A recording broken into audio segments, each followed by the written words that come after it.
Au commencement, Dieu créa les cieux et la terre. La terre était informe et vide, un chaos stérile, plongé dans l'obscurité primordiale. L'abîme profond rugissait sous des eaux tumultueuses, entièrement recouvertes de ténèbres. Mais l'Esprit de Dieu planait avec puissance au-dessus de la surface des eaux. Le premier jour, Dieu dit, que la lumière soit. Et immédiatement, une lumière éclatante jaillit. Dieu contempla cette lumière et vit qu'elle était bonne. Il sépara la lumière d'avec les ténèbres et donna à la lumière le nom de jour, et aux ténèbres le nom de nuit. Il y eut un soir, puis il y eut un matin. Ce fut le premier jour. Le second jour, Dieu dit, qu'il y ait une étendue, un dôme solide, au milieu des eaux, afin qu'il sépare les eaux d'en haut d'avec les eaux d'en bas. Et cela s'accomplit ainsi, par sa seule parole. Dieu réalisa cette étendue, ce firmament, et il l'appela ciel. Il y eut un soir, puis il y eut un matin. Ce fut le second jour. Le troisième jour, Dieu ordonna, que les eaux qui sont sous le ciel se rassemblent en un seul lieu, et que la terre ferme et sèche apparaisse. Et il en fut ainsi. Dieu nomma la terre ferme, sol, ou, continent, et il appela l'amas des eaux, mer, ou, océan. Dieu vit tout ce qu'il avait fait, et cela était bon. Dieu dit ensuite, que la terre produise de la verdure, de l'herbe portant de la semence, des arbres fruitiers donnant sur la terre selon leur espèce, et dont le fruit contient leur semence. Et la terre obéit, faisant surgir toutes sortes de végétation luxuriante, de plantes et de grains. Dieu regarda son œuvre, et elle était bonne. Il y eut un soir, puis il y eut un matin. Ce fut le troisième jour. Le quatrième jour, Dieu dit, que des luminaires apparaissent dans l'étendue du ciel pour séparer le jour de la nuit, et qu'ils servent de signe pour marquer les saisons, les jours fixés et les années. Je leur donne pour mission d'éclairer la terre. Et ce fut la réalité. Dieu créa ainsi deux puissants luminaires, le grand luminaire pour présider au jour le soleil et le petit luminaire pour présider à la nuit la lune. Il fit aussi les étoiles innombrables.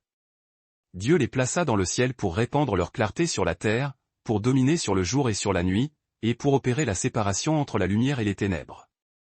Dieu vit que cela était bon. Il y eut un soir, puis il y eut un matin. Ce fut le quatrième jour. Le cinquième jour, Dieu déclara, « Je commande aux eaux de foisonner d'une abondance de créatures vivantes, et que les oiseaux volent au-dessus de la terre, à travers l'étendue du ciel. » Alors, Dieu créa les grands monstres marins gigantesques et toutes les espèces de créatures qui se meuvent et nagent dans les eaux, selon leur nature, ainsi que toute la multitude ailée, selon son espèce. Dieu vit que cela était bon. Puis, il bénit ces créatures et leur donna une injonction, il dit aux êtres marins de se multiplier et de remplir les océans, et aux oiseaux de se multiplier sur la terre. Il y eut un soir, puis il y eut un matin. Ce fut le cinquième jour. Le sixième jour, Dieu dit, que la terre fasse sortir des êtres vivants selon leur espèce, le bétail, animaux domestiques, les reptiles, petits animaux rampants, et les bêtes sauvages de la terre, animaux libres, selon leur espèce respective. Et cela s'accomplit. Dieu fabriqua chacune de ces créatures. Il regarda son œuvre et vit que c'était bon. Dieu dit ensuite, dans un acte solennel, faisons l'homme à notre image, selon notre ressemblance, et qu'il domine sur les poissons de la mer, sur les oiseaux du ciel, sur le bétail, sur toute la terre, et sur tous les reptiles qui rampent sur la terre. Ainsi, Dieu créa l'humanité à son image, il les créa hommes et femmes.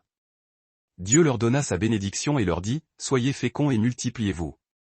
Remplissez la terre et soumettez-la à votre autorité.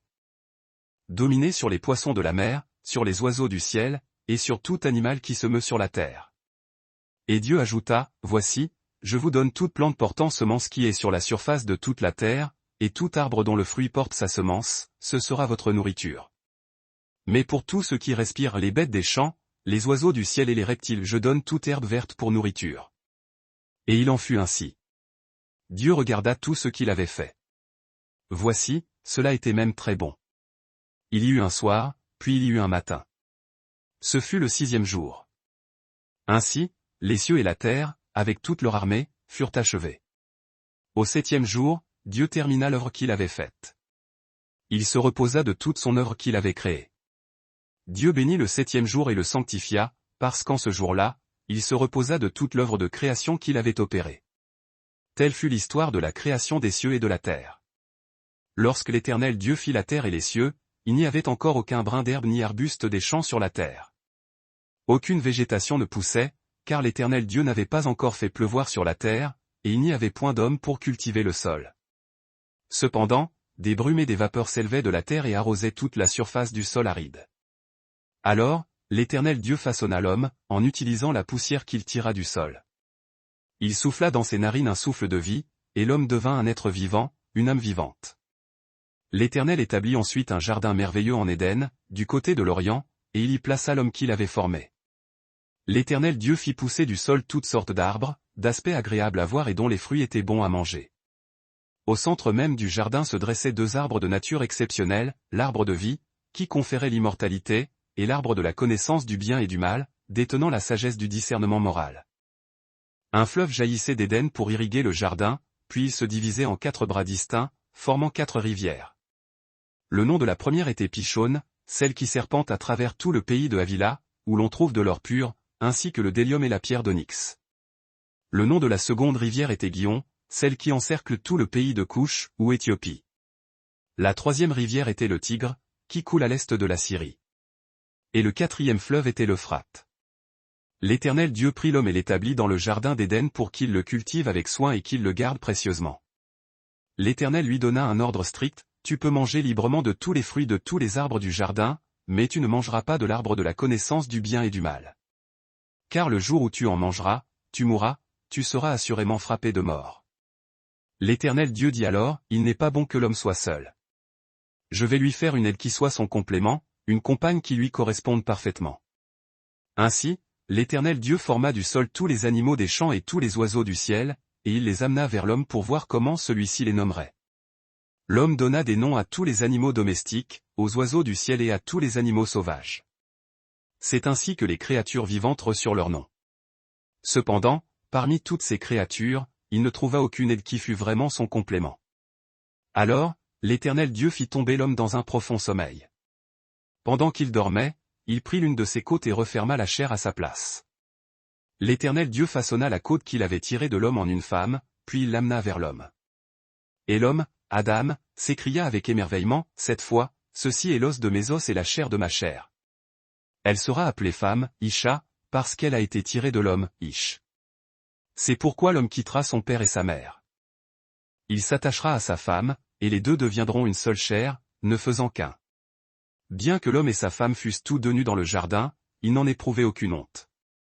Or, le serpent était la créature la plus rusée et la plus perfide parmi tous les animaux des champs que l'Éternel Dieu avait créés. Il s'approcha de la femme et lui demanda avec insinuation, « Est-ce que Dieu a vraiment dit, vous ne mangerez d'aucun arbre du jardin ?»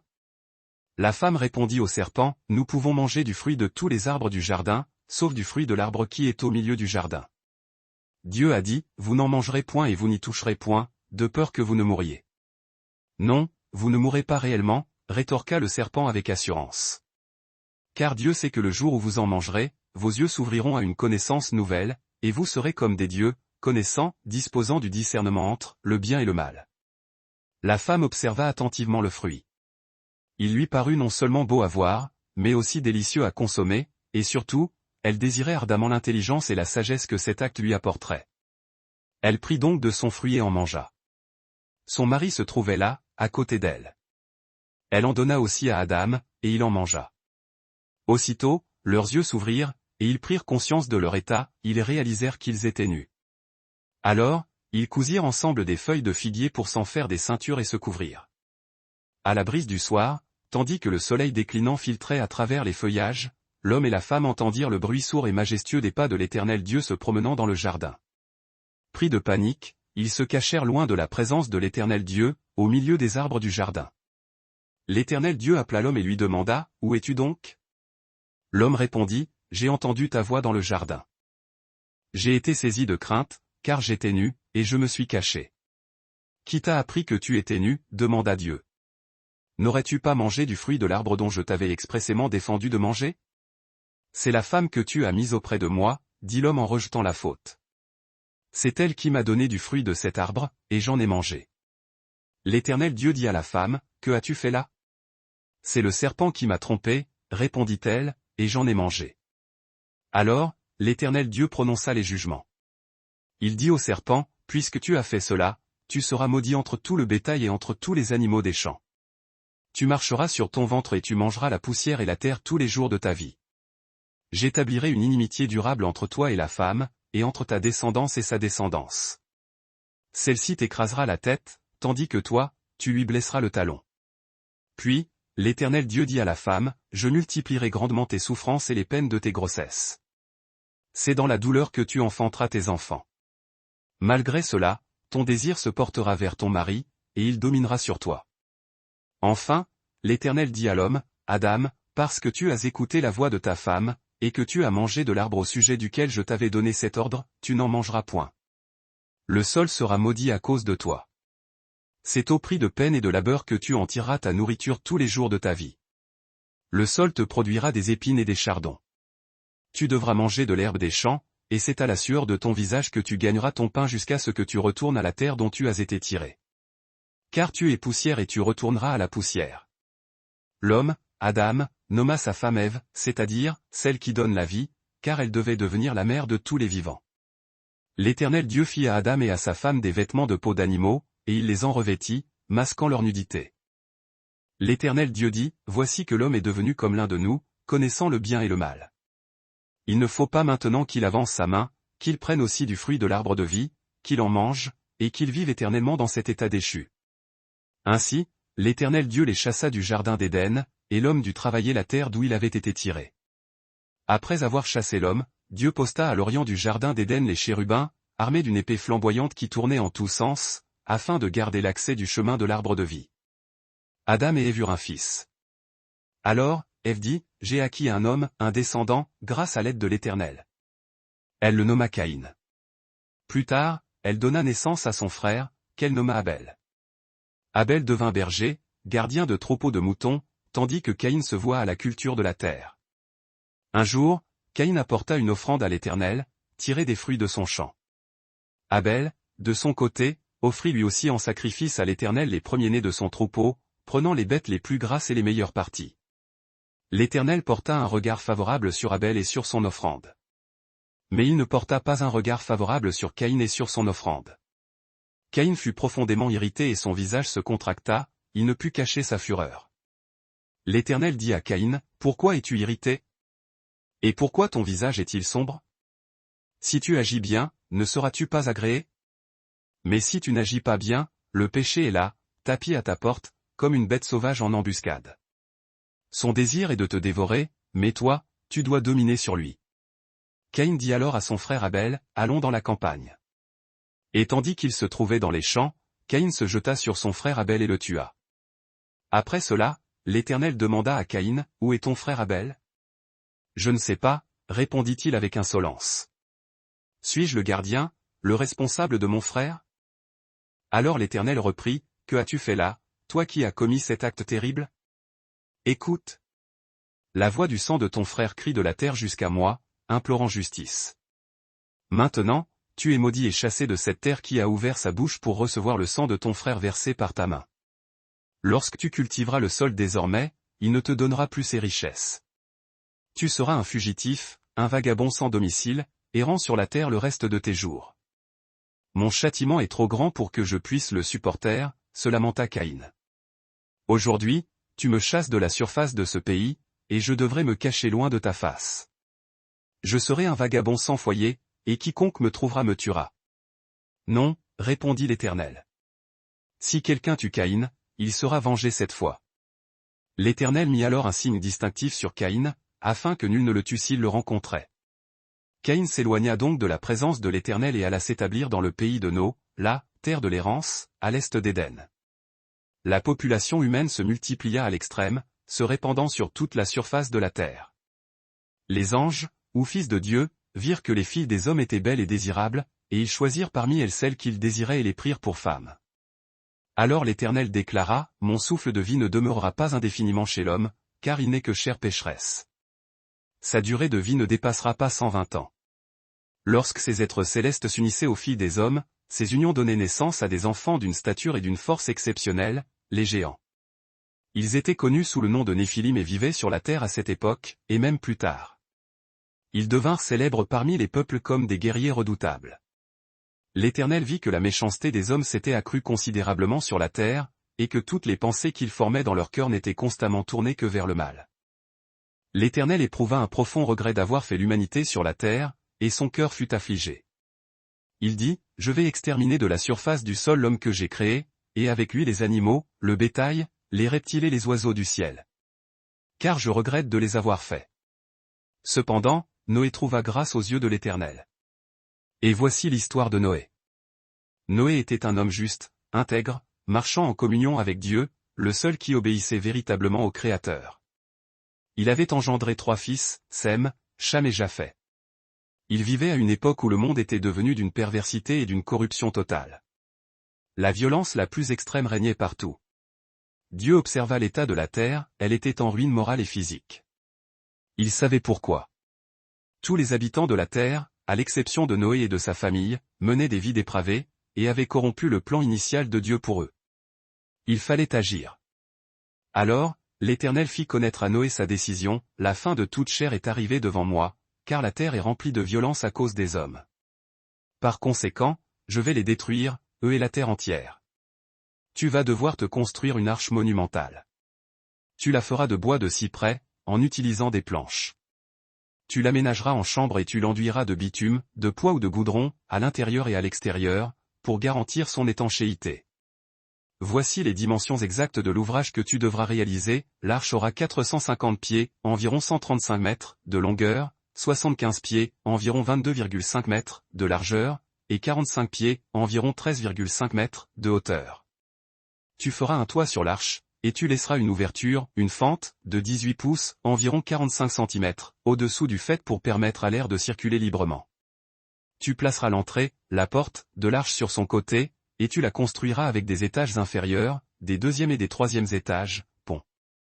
Quant à moi, je vais envoyer le déluge, une inondation catastrophique, sur la terre, pour détruire sous les cieux tout ce qui a un souffle de vie. Tout ce qui est sur la terre périra. Mais j'établirai mon alliance solennelle avec toi, tu entreras dans l'arche, toi, ta femme, tes fils et les femmes de tes fils. Tu feras également entrer dans l'arche, pour les préserver de la destruction, un couple de chaque espèce vivante, mâle et femelle, parmi les oiseaux, le bétail et tous les reptiles. Tu prendras aussi avec toi toutes les provisions nécessaires de toutes sortes de nourriture, tant pour toi et ta famille que pour eux, et tu les mettras en réserve. Noé s'exécuta avec une obéissance totale et scrupuleuse. Il fit exactement tout ce que Dieu lui avait ordonné. Musique. L'Éternel dit à Noé, entrez dans l'arche, toi et toute ta maison, car j'ai vu que tu es le seul juste devant moi sur cette terre. Tu prendras avec toi 7 couples, mâles et femelles, de tout animal pur, destiné au sacrifice, et un seul couple de tout animal impur. Tu prendras également 7 couples de tous les oiseaux du ciel. Agis ainsi pour conserver la descendance des animaux et des oiseaux sur toute la face de la terre. Car encore 7 jours, et je ferai pleuvoir sur la terre pendant 40 jours et 40 nuits. J'effacerai de la surface du sol tous les êtres vivants que j'ai créés. Noé était âgé de 600 ans lorsque le déluge des eaux s'abattit sur la terre, et il fit tout ce que l'Éternel lui avait commandé. 7 jours plus tard, le déluge commença à recouvrir la terre. Le 600e anniversaire de la vie de Noé, le 17e jour du 2e mois, en ce jour-là, toutes les sources du grand abîme jaillirent avec violence, et les écluses, les vannes, du ciel s'ouvrirent, déversant la pluie à torrents pendant 40 jours et 40 nuits sans interruption. Ce jour-là même, Noé entra dans l'arche, ainsi que sa femme, ses 3 fils Sem, Cham et Japheth et les femmes de ses fils. Ils firent entrer avec eux toutes les espèces animales, sauvages et domestiques, y compris les oiseaux. Noé prit un mâle et une femelle de chaque créature vivante, exactement comme Dieu l'avait ordonné. Et quand ils furent tous à l'intérieur, l'Éternel lui-même referma la porte solidement derrière lui. Pendant 40 jours, la pluie s'abattit sans relâche, et le niveau des eaux monta de plus en plus, soulevant l'arche qui flottait au-dessus du sol. Finalement, les eaux du déluge devinrent si puissantes et si profondes que même les plus hauts sommets des montagnes furent recouverts, le niveau se situant à environ 22 pieds, 7 mètres, au-dessus d'elles. Pas un oiseau, pas un animal, pas un reptile, pas un être humain ne fut épargné, toute chair qui se mouvait sur la terre périt. L'Éternel détruisit tout ce qui respirait. Il ne resta que Noé et ceux qui étaient avec lui dans l'arche. 150 jours plus tard, les eaux commencèrent lentement à se retirer. Noé atteignit l'âge de 601 ans, et le premier jour de cette nouvelle année, la quasi-totalité de l'eau s'était écoulée. Noé ouvrit l'ouverture qu'il avait faite sur le toit de l'arche et constata que la surface de la terre commençait à sécher. Le 27e jour du second mois, la terre était complètement sèche.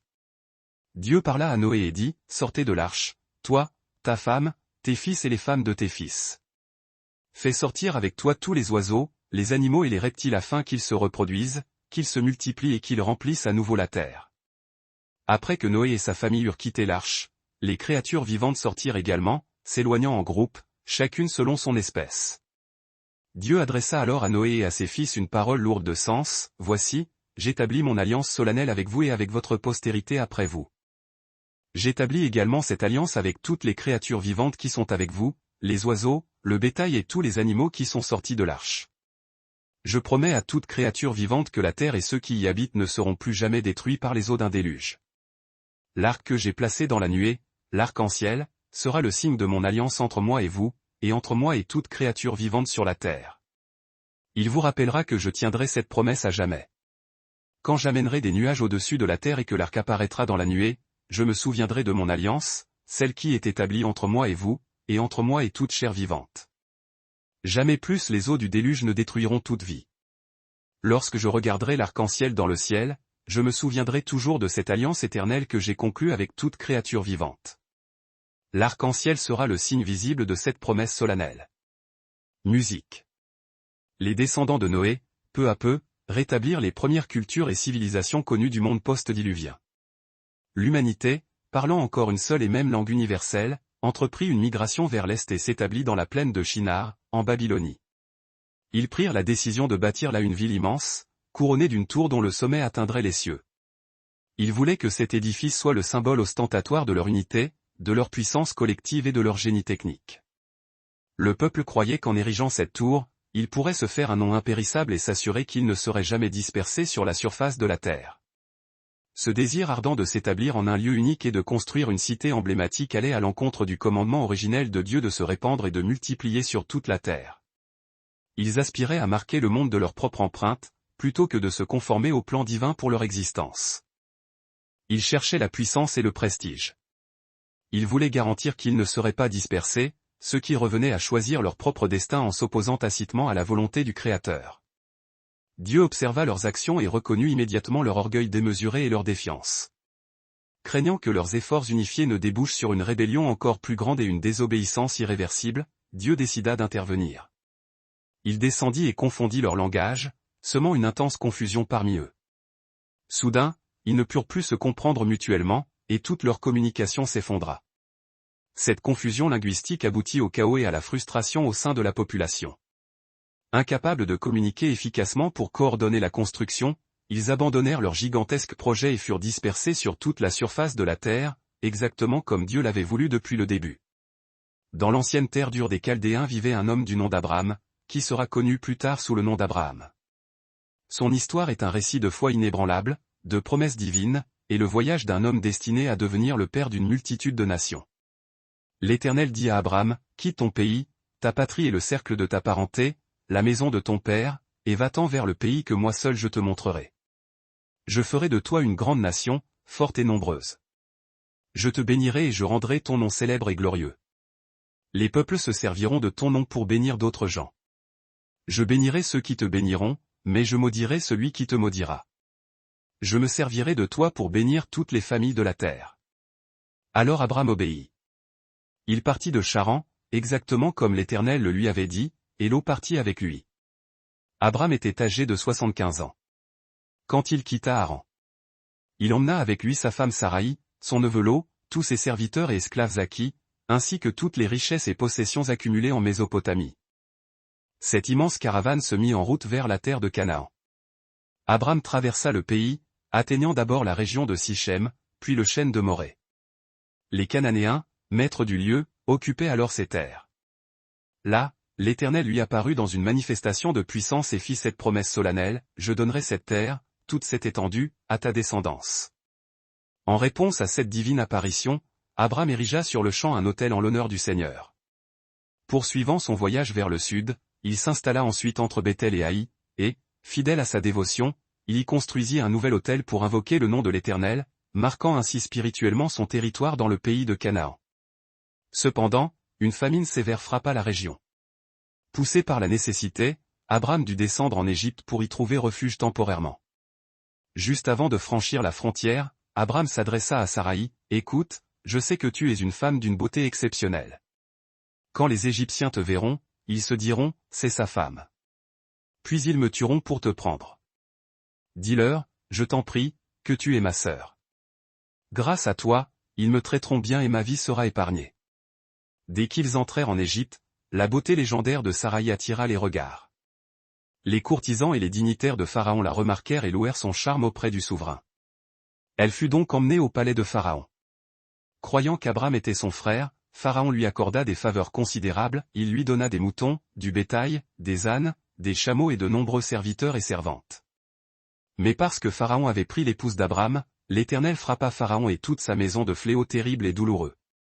Pharaon fit alors appeler Abram, le confrontant avec colère, « Que as-tu fait là?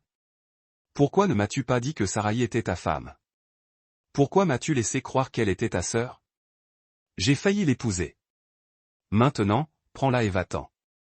C'est ton épouse. » Pharaon ordonna à ses hommes de reconduire Abram et Saraï hors d'Égypte avec toutes leurs possessions. Abram quitta donc l'Égypte, remontant le Néguev avec sa femme et tout ce qui lui appartenait. L'eau était toujours avec eux. À cette époque, Abram était immensément riche, possédant d'innombrables troupeaux, beaucoup d'argent et d'or. Alors que l'eau voyageait aussi avec lui, possédant lui-même brebis, chèvres, bétail, ainsi que sa propre famille et ses esclaves. La terre ne suffisait plus pour contenir la richesse des deux hommes vivant ensemble. Leurs biens étaient si nombreux qu'il était impossible qu'ils restent unis.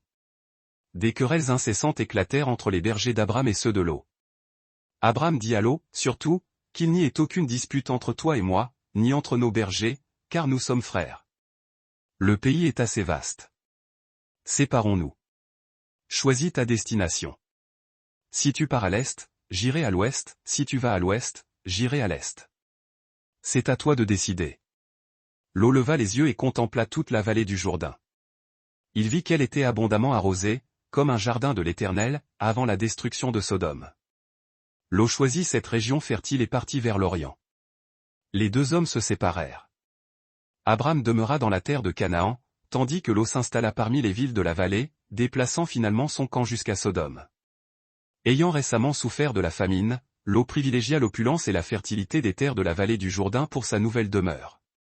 Mais en se rapprochant de Sodome, il s'éloignait non seulement d'Abram, mais aussi de la sécurité spirituelle, se rapprochant du danger. Après la séparation, l'Éternel s'adressa de nouveau à Abram, « Lève les yeux, regarde du nord au sud, de l'est à l'ouest.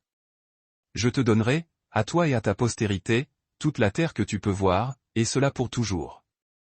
Je rendrai ta descendance aussi nombreuse que les grains de poussière de la terre, un jour, il sera plus facile de compter cette poussière que tes descendants. Lève-toi, parcours ce pays, en long et en large, car c'est à toi que je le donnerai. » Abram leva ses tentes et alla s'établir près des chênes sacrés de Mamré, qui se trouve à Hébron, où il érigea un autel en l'honneur de l'Éternel.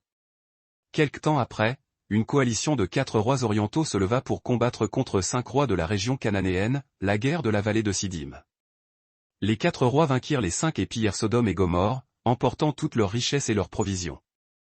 Ils capturèrent également Lot, le neveu d'Abram, qui résidait à Sodome, ainsi que tous ses biens, avant de s'éloigner. Un rescapé de la bataille parvint à s'échapper et vint informer Abram de la catastrophe. Dès qu'il apprit que son neveu avait été fait prisonnier, Abram mobilisa sur le champ les 318 hommes les plus fiables et les mieux entraînés nés dans sa propre maison. Il se lança à la poursuite des envahisseurs jusqu'à Dan, loin au nord.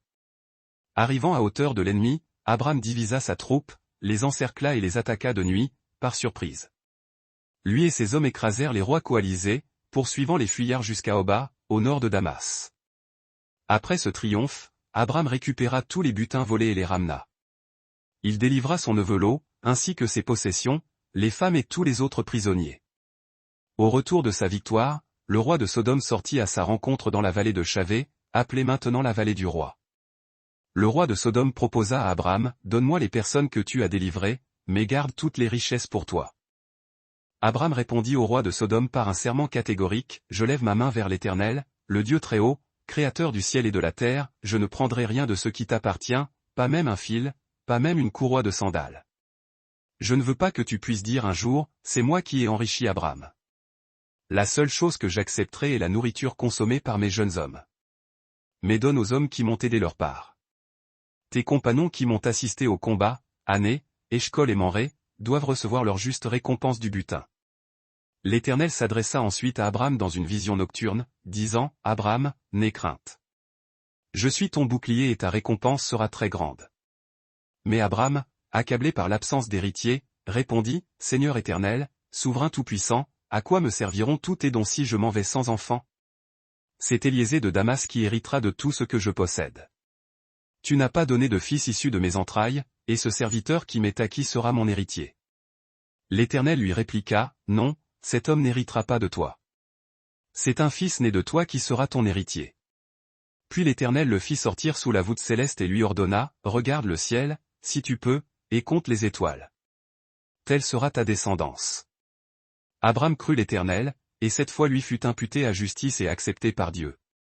Pour établir formellement cette alliance, Dieu demanda à Abraham de préparer un rituel, il devait prendre des animaux spécifiques et les disposer selon un schéma précis. Durant ce rituel mystérieux, Dieu révéla l'avenir lointain, annonçant la souffrance de ses descendants en terre étrangère, l'Égypte, mais aussi leur retour inéluctable dans la terre de Canaan, réaffirmant la promesse de ce pays comme héritage éternel. Cependant, malgré la promesse divine, les années s'écoulaient, et Saraï, l'épouse d'Abraham, demeurait stérile. Elle possédait une servante égyptienne nommée Agar. Saraï, prise d'une idée désespérée, s'approcha de son mari, « Vois, l'Éternel m'a rendu incapable d'enfanter. Je t'en prie, unis-toi à ma servante. Peut-être qu'elle pourra concevoir un fils, et je pourrai alors l'adopter comme le mien. » Abraham acquiesça à la proposition de Saraï. Ainsi, après 10 années passées en terre de Canaan, Saraï offrit sa servante égyptienne, Agar, à Abraham comme épouse secondaire. Abraham s'unit à Agar, et elle devint enceinte.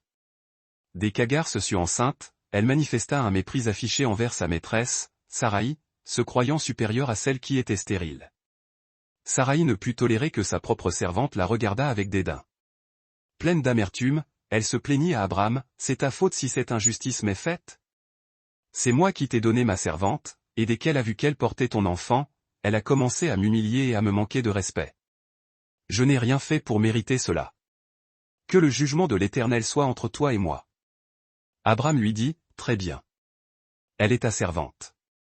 Fais-lui ce que tu juges bon. » Saraï commença à traiter Agar avec une telle rigueur et une telle cruauté que cette dernière finit par fuir dans le désert. Agar s'arrêta pour se reposer près d'une source, sur la route de Shur.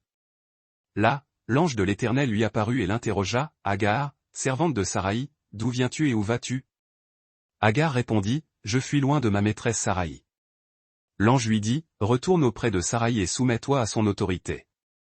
Tu es enceinte et tu dois rentrer au foyer. » L'ange de l'Éternel ajouta, « Je multiplierai si prodigieusement ta descendance qu'on ne pourra la compter.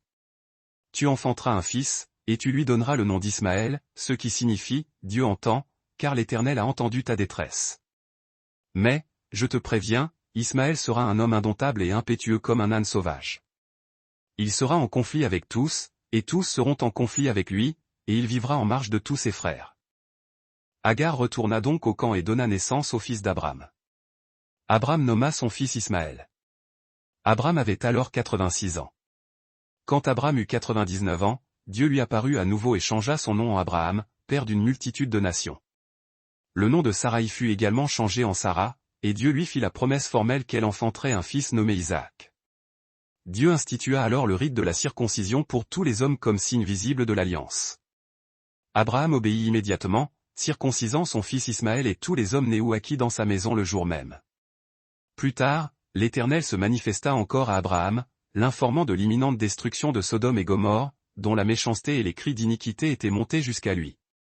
Abraham, mu par la compassion et la connaissance de la justice divine, intercéda audacieusement auprès de Dieu pour les villes, implorant qu'elles soient épargnées si un petit nombre de justes s'y trouvaient. Dieu accepta de ne pas détruire ces cités s'il y trouvait au moins 10 personnes justes. Ce soir-là, 2 anges arrivèrent à Sodome. Lot était assis à la porte de la ville et les vit. Il se leva et alla à leur rencontre, s'inclina jusqu'à terre et leur dit, « Mes seigneurs, je vous prie d'accepter mon hospitalité. Venez chez moi, je vous servirai, vous pourrez vous laver les pieds et passer la nuit. Demain, vous reprendrez votre voyage. » Les anges répondirent, « Non, nous passerons la nuit sur la place. » Mais Lot insista avec tant de ferveur qu'ils finirent par accepter et le suivirent chez lui. Lot leur prépara un grand festin, servi avec du pain sans levain, et ils mangèrent jusqu'à satiété. Cependant, avant qu'ils ne se couchent, les hommes de Sodome, jeunes et vieux, accoururent de tous les quartiers et encerclèrent la maison de Lot. Ils appelèrent Lot avec force, « Où sont les hommes qui sont entrés chez toi cette nuit? Amène-les-nous. Nous voulons abuser d'eux. » Lot sortit sur le seuil pour s'adresser à cette foule perverse, refermant fermement la porte derrière lui. « Je vous en prie, mes frères, ne commettez pas un acte aussi abominable. J'ai 2 filles qui n'ont encore connu aucun homme. Laissez-moi vous les amener, et faites-leur ce que vous voulez. Mais, de grâce, ne faites rien à ces hommes. Ils sont mes hôtes et méritent la protection de ma maison. » « Ôte-toi de notre chemin, répondit la foule. Tu n'es qu'un étranger. De quel droit viens-tu nous donner des ordres? Nous te ferons pire qu'à eux. La foule se pressa, argumentant sans cesse avec Lot, et ils se ruèrent vers la porte pour l'enfoncer. Mais les 2 anges, de l'intérieur, tendirent la main, tirèrent Lot en sécurité et refermèrent la porte. Puis les anges frappèrent d'une cécité soudaine tous les hommes qui se pressaient devant l'entrée, si bien qu'ils furent incapables de retrouver la porte de la maison. Les 2 hommes dirent alors à Lot, « Y a-t-il d'autres membres de ta famille ici? Tes gendres, tes fils, tes filles, n'importe quels parents? Dis-leur de partir immédiatement. Nous allons détruire cette ville. L'Éternel a entendu l'étendue de sa perversité, et il nous a envoyés pour l'anéantir. » Lot sortit et parla aux fiancés de ses filles, « Dépêchez-vous de quitter cet endroit. L'Éternel va détruire la ville. » Mais ils le prirent pour un plaisantin et se moquèrent de lui. Au petit matin, les 2 anges pressèrent Lot de partir. « Vite!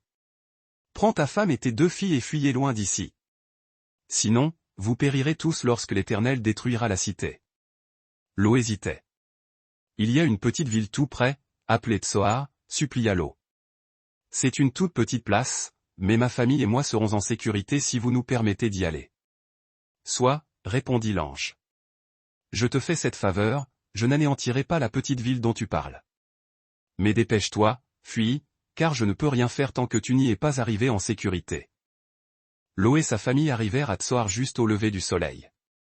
Alors, l'Éternel fit pleuvoir du ciel, sur Sodome et Gomorrhe, du soufre et du feu. Ce fut une catastrophe cosmique, il détruisit ces 2 cités, ainsi que tous les villages et bourgades de la vallée, tous les habitants et même la végétation de la plaine. Mais l'épouse de Lot n'atteignit jamais Tsoar.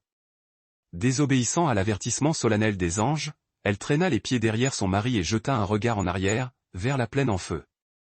À l'instant même, elle fut transformée en une colonne de sel. Tôt le matin suivant, Abraham se leva et se rendit à l'endroit exact où il s'était tenu devant l'Éternel. Il regarda vers la vallée, en direction de Sodome et Gomorrhe, et vit une fumée épaisse s'élever de la terre, semblable à la fumée d'une fournaise. Lorsque Dieu détruisit les cités de la vallée où Lot résidait, il se souvint de sa promesse faite à Abraham et sauva Lot de cette destruction terrible. Lot, craignant de rester à Tsoar, partit avec ses 2 filles pour s'établir dans les montagnes, et ils vécurent dans une grotte. Un jour, la fille aînée dit à sa cadette, « Partout sur la terre, les hommes se marient et fondent une famille. Mais notre père est vieux, et il n'y a aucun homme ici pour nous donner des enfants et assurer la survie de notre lignée. Enivrons notre père avec du vin, et couchons avec lui. De cette manière, nous pourrons utiliser notre père pour maintenir notre famille en vie. » Le lendemain, l'aîné dit à la cadette, « J'ai couché avec notre père la nuit dernière. Maintenant, c'est ton tour. Enivrons-le encore ce soir. Tu iras coucher avec lui, toi aussi.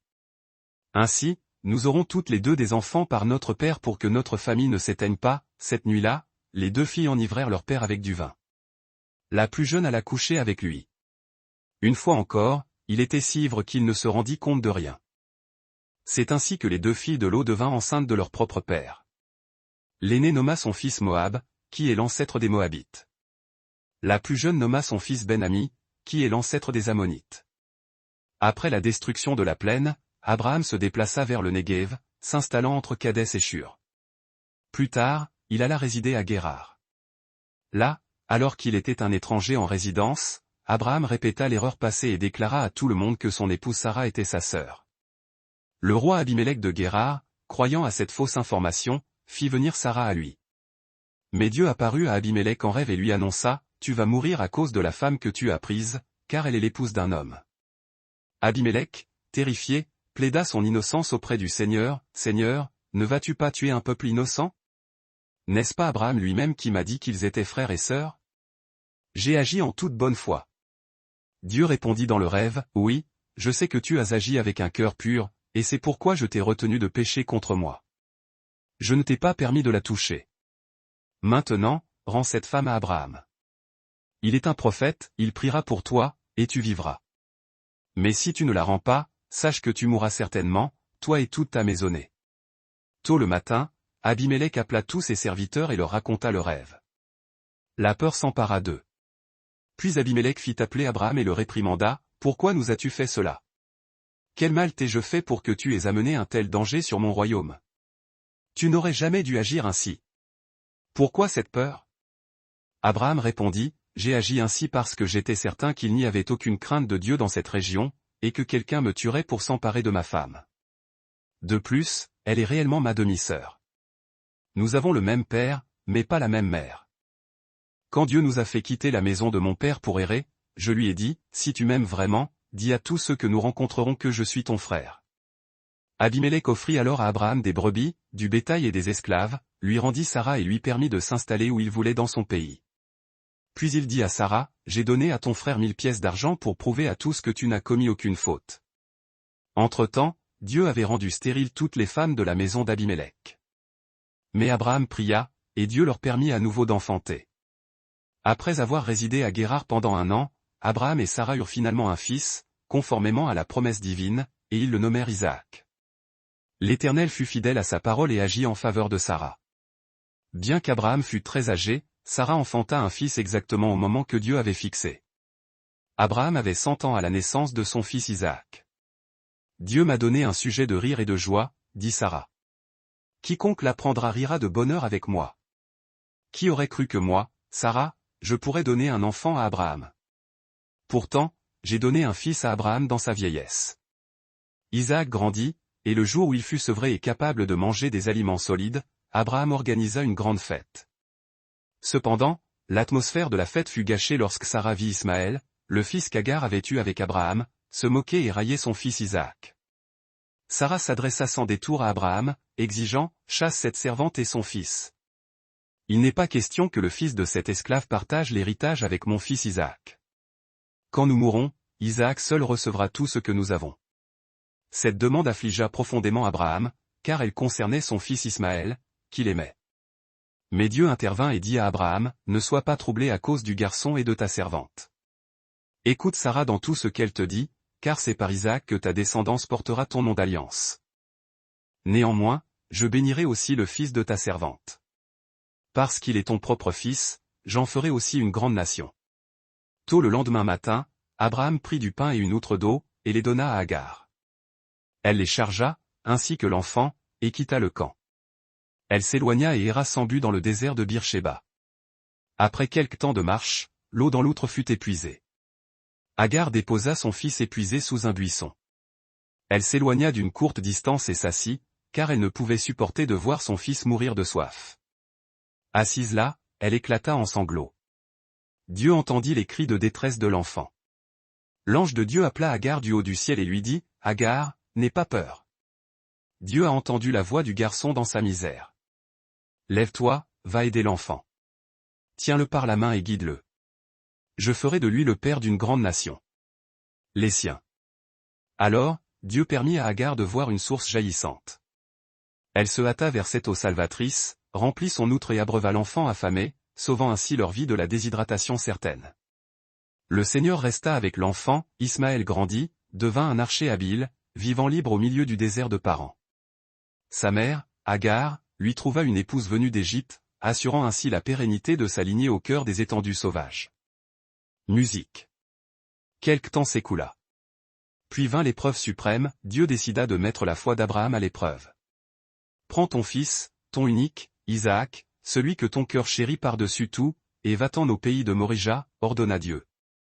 Là, tu me l'offriras en holocauste sur l'une des montagnes que je te désignerai. » Cet ordre déchirait toute logique humaine, exigeant le sacrifice de l'enfant de la promesse. Dès l'aube du lendemain, Abraham se leva, la résolution gravée sur son visage, et fendit le bois destiné au sacrifice. Il sella son âne et partit pour le lieu indiqué par Dieu, accompagné d'Isaac et de 2 serviteurs fidèles. Le voyage dura 3 jours lourds de sens. Enfin, Abraham leva les yeux et aperçut de loin l'endroit désigné, une masse sombre dressée à l'horizon. Il dit à ses serviteurs, « Restez ici avec l'âne.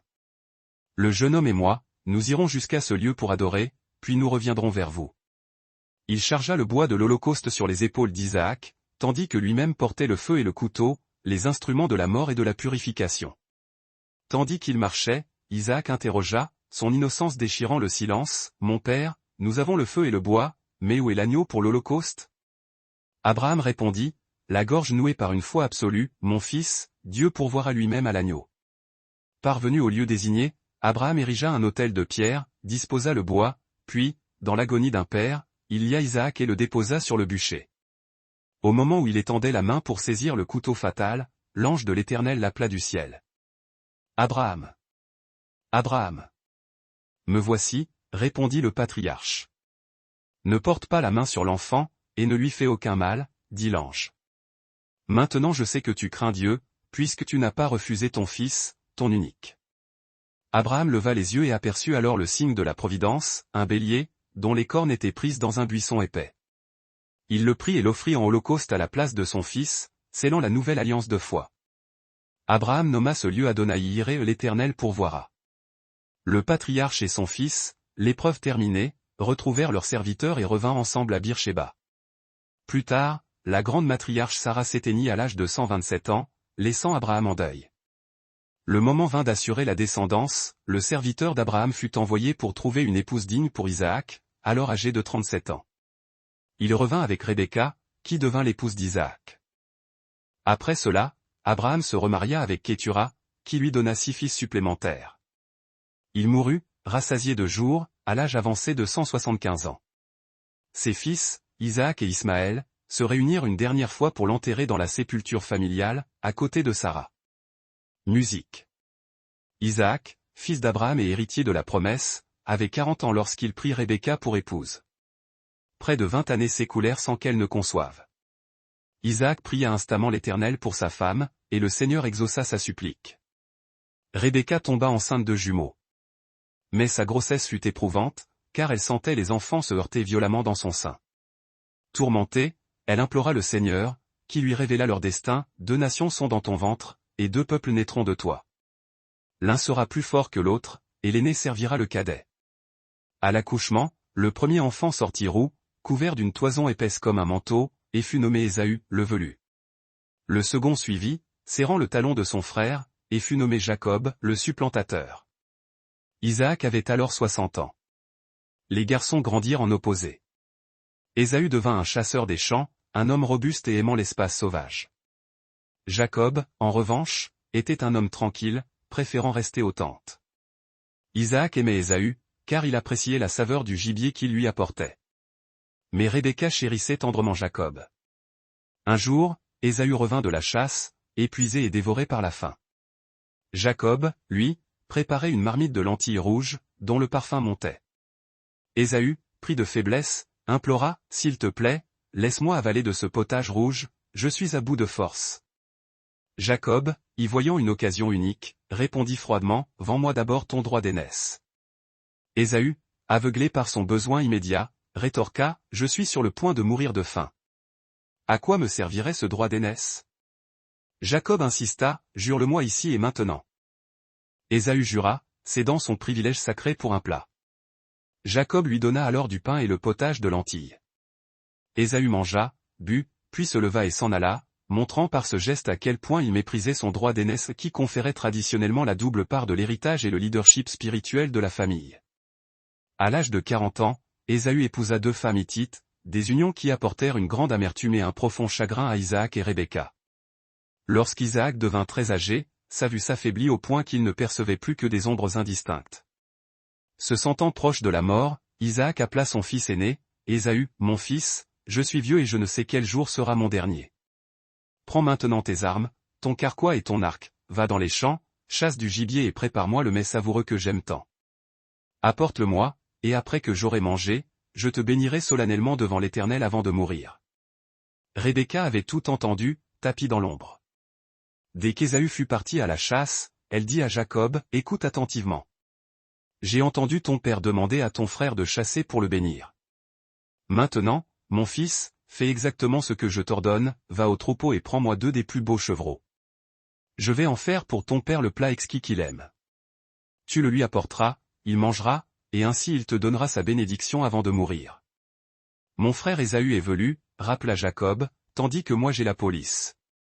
Si mon père me touche, il se rendra compte de la supercherie et, au lieu d'une bénédiction, j'attirerai une malédiction sur moi. Rebecca, implacable, rétorqua, que cette malédiction retombe sur moi. Fais seulement ce que je t'ai dit et rapporte-moi la viande. Jacob obtempéra. Elle prépara le mets succulent, puis prit les plus beaux vêtements d'Ésaü, imprégnés de l'odeur du champ, et en revêtit Jacob. Elle recouvrit également la police de ses mains et de son cou avec la peau rugueuse des chevreaux, afin de simuler la pilosité d'Ésaü. Elle lui donna le plat et le pain. Jacob, déguisé, se présenta devant son père Isaac pour recevoir la bénédiction. Malgré les doutes d'Isaac concernant la voix de son fils murmurant, la voix est celle de Jacob, mais les mains sont celles d'Ésaü, l'odeur et le toucher réussirent la tromperie. Isaac bénit donc Jacob, lui accordant à son insu la prospérité et la domination sur les nations. À peine Jacob avait-il quitté la tente, qu'Ésaü arriva, portant le gibier fraîchement cuit pour son père. La terrible supercherie fut alors révélée. Ésaü, pris d'une douleur amère, implora son père de le bénir aussi. Isaac, tremblant, lui expliqua qu'il avait déjà donné la bénédiction irrévocable à Jacob. Ésaü laissa éclater ses sanglots et demanda s'il ne restait pas, ne serait-ce qu'une miette, de bénédiction. Isaac lui promit une vie de prospérité et l'accès à la rosée céleste, mais lui prédit qu'il servirait son frère, tout en ayant la promesse qu'un jour, il se libérerait de ce joug. Ésaü conçut une haine féroce et implacable envers Jacob pour la bénédiction volée. Il décida de tuer Jacob après le deuil de leur père. Rebecca, ayant vent de ce projet fratricide, conseilla d'urgence à Jacob de fuir chez son frère Laban, à Haran, et d'y demeurer jusqu'à ce que la fureur d'Ésaü se fût apaisée. Musique. Isaac, avant le départ précipité de Jacob, le rappela pour lui donner une dernière bénédiction formelle et lui enjoindre de ne pas épouser de femme cananéenne. Va sans tarder chez Bethuel, le père de ta mère, en Syrie du Nord, et prends pour femme l'une des filles de Laban, ton oncle. Que le Dieu Tout-Puissant te bénisse, qu'il te rende fécond et te multiplie jusqu'à devenir une assemblée de peuples.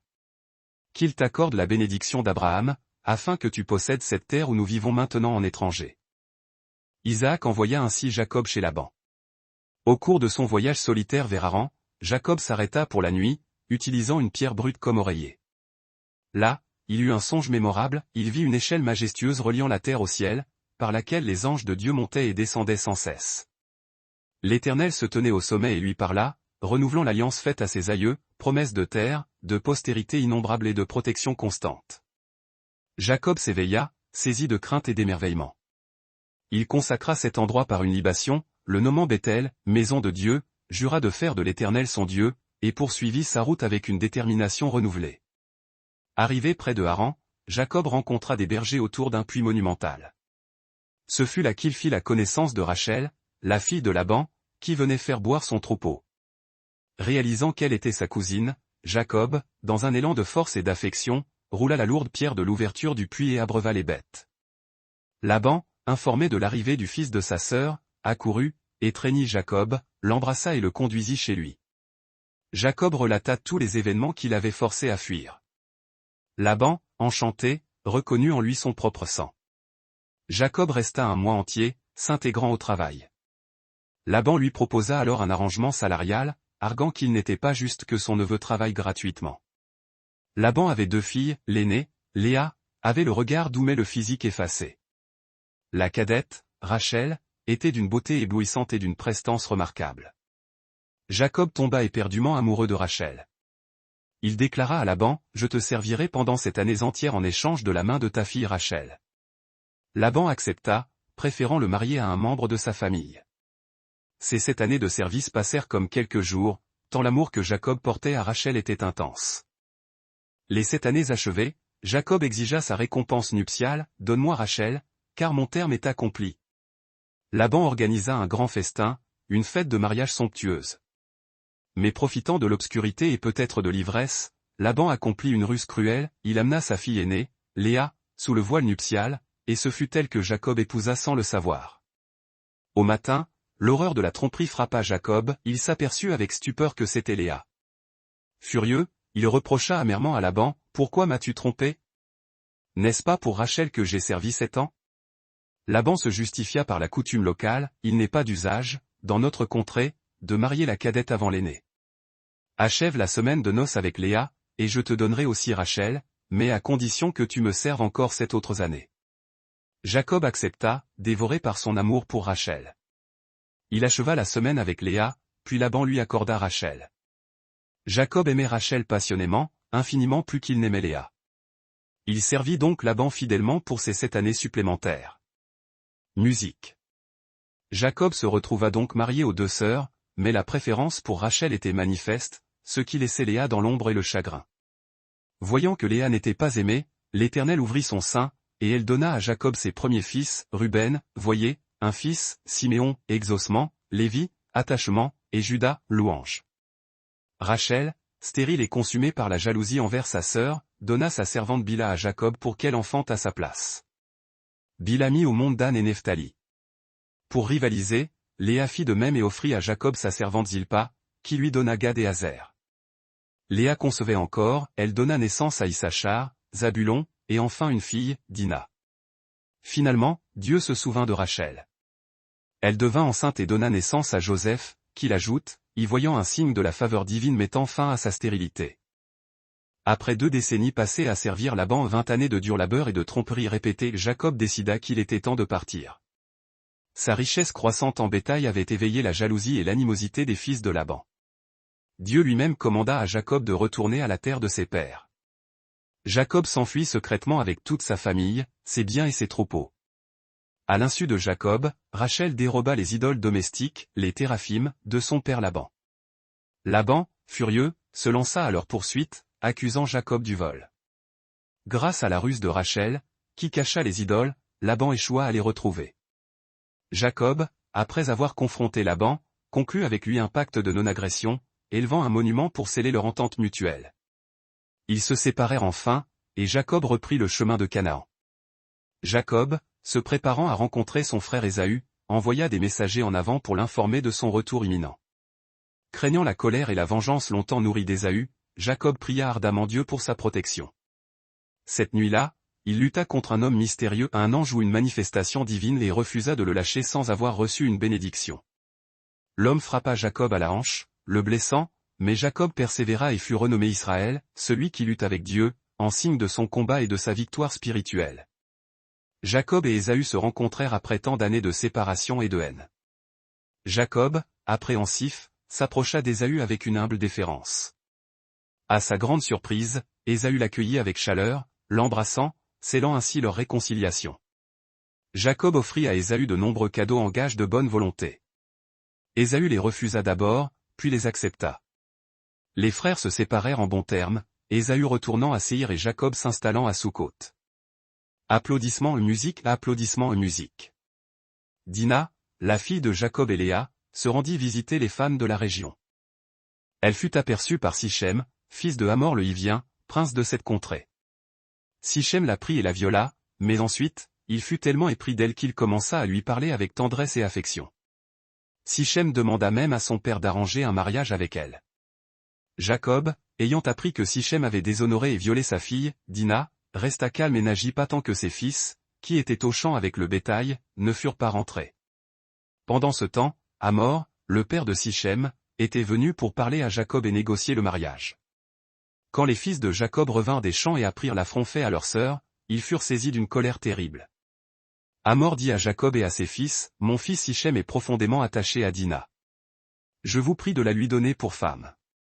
Entamons des échanges matrimoniaux, donnez-nous vos filles, et prenez les nôtres. Vous pourrez vous établir parmi nous. Le pays est vaste, déplacez-vous librement, trouvez la propriété que vous désirez, achetez-la et installez-vous ici. » Sichem ajouta, « Accordez-moi cette faveur, et je vous donnerai tout ce que vous me demanderez. Demandez n'importe quoi, peu importe le prix, j'accepterai tout, pourvu que je puisse épouser Dina. » Les fils de Jacob, animés par la fureur que Sichem ait ainsi souillé leur sœur, répondirent à Hamor et à Sichem avec une ruse calculée. Nous ne pouvons consentir à cela. Donner notre sœur à un homme incirconcis serait un déshonneur pour nous tous. Mais nous accepterons de vous la donner, à une condition, que vous et tous les hommes de votre tribu acceptiez d'être circoncis. Alors, nous pourrons échanger nos familles, et nous vivrons ensemble comme une seule nation. Mais si vous n'acceptez pas d'être circoncis, nous reprendrons Dina et nous partirons. Hamor et son fils Sichem acceptèrent volontiers cette demande. Sichem était l'homme le plus respecté de sa famille, et son amour pour Dina le poussa à agir rapidement. Les deux hommes rencontrèrent les anciens de leur ville et leur dirent, « Ces gens sont pacifiques et veulent bien vivre parmi nous. Le pays est suffisamment vaste pour eux et pour nous. Leurs familles pourront épouser les nôtres et les nôtres épouser les leurs. Mais il y a une condition que tous nos hommes doivent accepter, ils doivent se faire circoncire comme eux. Si nous le faisons, nous bénéficierons de leurs richesses, de leur bétail et de leurs animaux. Concluons cet accord pour qu'ils restent avec nous. » Tous les hommes adultes de la ville suivirent ce conseil et furent circoncis. 3 jours plus tard, alors que les hommes de la ville souffraient encore terriblement de leur opération, 2 des fils de Jacob, Siméon et Lévi, frères de Dina, prirent leurs épées. Ils attaquèrent les habitants, incapables de se défendre, et massacrèrent tous les hommes de la ville. Ils tuèrent également Hamor et son fils Sichem par le fil de l'épée. Ils ramenèrent Dina hors de la maison de Sichem, où elle était restée pendant les négociations. Les autres fils de Jacob accoururent, virent les morts et pillèrent la ville. Tout cela fut fait par vengeance, car c'était là que leur sœur avait été agressée. Ils s'emparèrent des troupeaux, des biens, des ânes, et de tout ce qui se trouvait dans la ville et dans les champs, toutes leurs richesses, leurs enfants, et toutes leurs femmes. Tout ce qu'ils trouvèrent dans les maisons fut pillé et devint leur propriété. Mais Jacob dit à Siméon et Lévi, « Vous avez attiré de grands malheurs sur moi. Tous les habitants du pays, les Cananéens et les Phéréziens, vont me haïr. Nous sommes peu nombreux. S'ils s'unissent pour nous attaquer, nous serons détruits, moi et ma maison. » Mais les frères rétorquèrent, « Froid, devions-nous permettre que ces gens traitent notre sœur comme une prostituée? Ils ont eu tort de faire cela à notre sœur. » Musique. Suite à ces événements traumatisants survenus à Sichem, Dieu ordonna à Jacob de retourner à Béthel, le lieu de sa rencontre précédente avec le divin, et d'y bâtir un autel. Jacob commanda alors à sa maisonnée de se débarrasser de tous les dieux étrangers, de se purifier rituellement et de changer de vêtements, soulignant leur engagement envers l'Éternel. Durant leur voyage, une terreur divine s'abattit sur les villes environnantes, protégeant Jacob et les siens de toute attaque. Pendant leur marche, Rachel, l'épouse tant aimée de Jacob, fut prise par les douleurs de l'accouchement et donna naissance à son second fils, Benjamin. Malheureusement, Rachel mourut en donnant naissance et fut enterrée près de Bethléem. Jacob dressa une colonne sur sa tombe pour en faire un mémorial durable. Arrivé à Béthel, Jacob érigea l'autel, et Dieu le bénit à nouveau, confirmant son nom d'Israël et réitérant l'alliance de postérité nombreuse et de possession de la terre. Au milieu de ces événements, Ruben, le fils aîné de Jacob, eut des relations sexuelles avec Bila, l'une des concubines de son père. Cet acte viola l'honneur familial, et Ruben perdit de fait ses droits de premier-né. Jacob rejoignit ensuite son père Isaac à Hébron, là où Abraham, le père d'Isaac, avait vécu en étranger. Isaac mourut, comblé de jours, à l'âge de 180 ans. Ses fils, Ésaü et Jacob, l'enterrèrent ensemble. Musique. Jacob resta et vécut dans le pays de Canaan, la même terre où son père avait séjourné. Joseph était un jeune homme de 17 ans, dont la tâche consistait à prendre soin des moutons et des chèvres avec ses demi-frères. Joseph rapportait à son père les mauvaises actions de ses frères. Joseph était né alors qu'Israël, Jacob, était très vieux. Par conséquent, Israël aimait Joseph plus que tous ses autres fils. Jacob lui avait fait confectionner une tunique spéciale, longue et magnifique, richement colorée. Lorsque les frères de Joseph virent que leur père l'aimait plus qu'eux, ils se mirent à le haïr profondément. Ils refusaient de lui adresser la parole aimablement. Un jour, Joseph fit un rêve. Lorsqu'il raconta ce rêve à ses frères, leur haine redoubla. Joseph dit, « J'ai rêvé que nous étions tous dans le champ, liant des gerbes de blé. Ma gerbe se leva alors et se tint droite, tandis que toutes vos gerbes l'entouraient et se prosternaient devant elle. » Ses frères se moquèrent, « Penses-tu vraiment que tu vas régner sur nous et dominer sur nous ?» Les rêves qu'ils faisaient à leur sujet augmentaient leur jalousie. Puis Joseph fit un autre rêve, qu'il raconta aussi à ses frères, puis à son père. Il dit, « J'ai encore rêvé. J'ai vu le soleil, la lune et 11 étoiles qui se prosternaient devant moi. Son père le réprimanda sévèrement, « Quel genre de rêve est-ce là? Crois-tu vraiment que ta mère, tes frères et moi, nous viendrons nous prosterner devant toi ?» Les frères de Joseph continuaient d'être jaloux de lui. Mais son père méditait toutes ces choses, se demandant ce qu'elles pouvaient signifier. Un jour, les frères de Joseph allèrent paître les brebis de leur père près de Sichem. Jacob dit à Joseph, « Va à Sichem.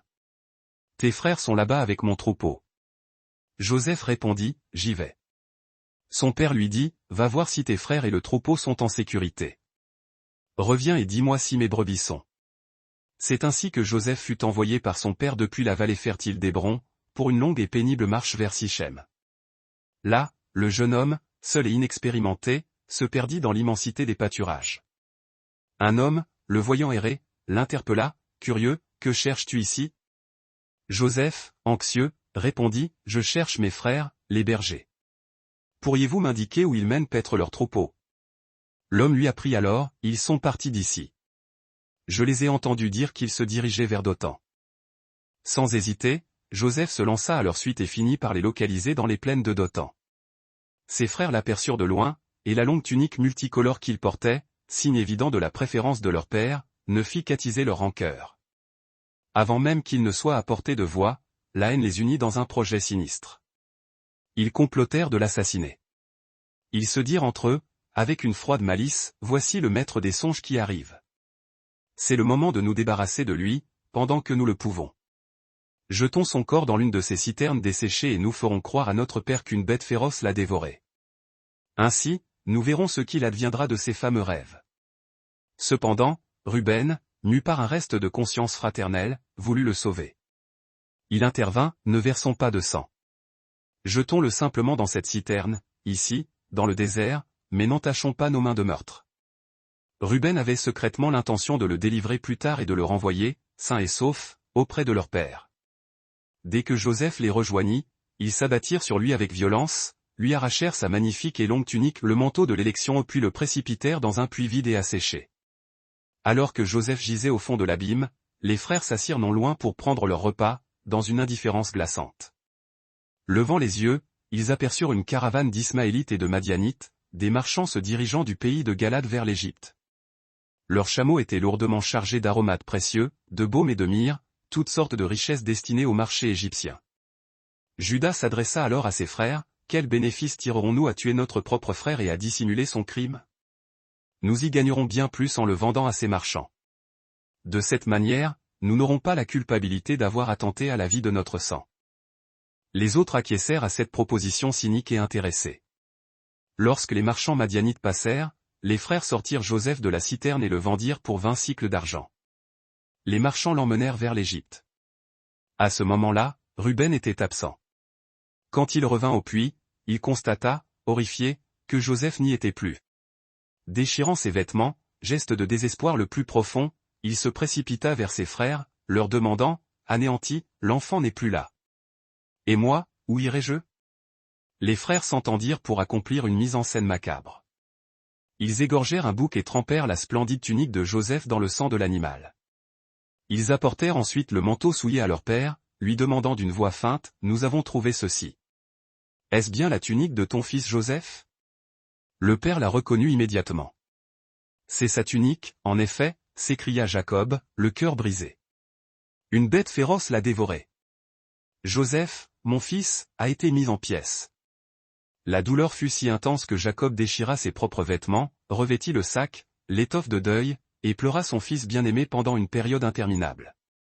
Tous ses fils et ses filles tentèrent de lui apporter une consolation, mais Jacob restait inconsolable. « Je descendrai en deuil vers mon fils au séjour des morts, » affirma-t-il, s'accrochant à sa peine. Jacob continua ainsi à pleurer Joseph. Les marchands madianites, arrivés en Égypte, vendirent Joseph à Potiphar, un haut fonctionnaire du Pharaon, chef de sa garde du palais. Musique. Les marchands qui avaient acquis Joseph l'emmenèrent donc en Égypte.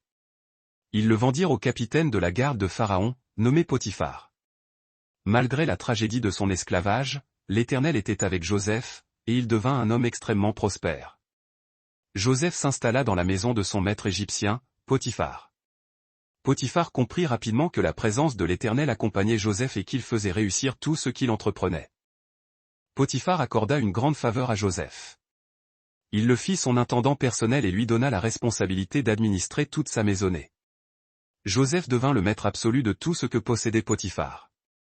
Dès que Joseph fut établi comme administrateur en chef, l'Éternel bénit la maison de l'Égyptien, et sa bénédiction s'étendit à tout ce que Potiphar possédait, y compris ses champs et ses récoltes. Le Seigneur agissait ainsi à cause de Joseph. Potiphar laissa donc toutes les responsabilités entre les mains de Joseph, ne se préoccupant de rien d'autre que du pain qu'il mangeait. Joseph était un homme remarquablement beau, à la fois physiquement et de visage. Après un certain temps, la femme de son maître commença à poser un regard insistant sur lui. Un jour, elle lui lança, sans détour, « Couche avec moi ». Joseph refusa avec une dignité inébranlable. Il lui dit, « Mon maître a placé sa confiance en moi pour tout ce qui est dans cette maison. Il m'a donné l'autorité sur tout ici. Il ne m'a rien refusé, si ce n'est vous. Comment pourrais-je commettre un acte aussi grave, un péché odieux contre Dieu ?» Jour après jour, la femme harcela Joseph de ses paroles, mais il refusait obstinément de céder et de dormir avec elle. Un jour, Joseph entra dans la maison pour accomplir son service. Il se trouvait être le seul homme présent à l'intérieur à ce moment-là. L'épouse de son maître, profitant de l'isolement, le saisit par son vêtement, lui ordonnant « Viens t'unir à moi ».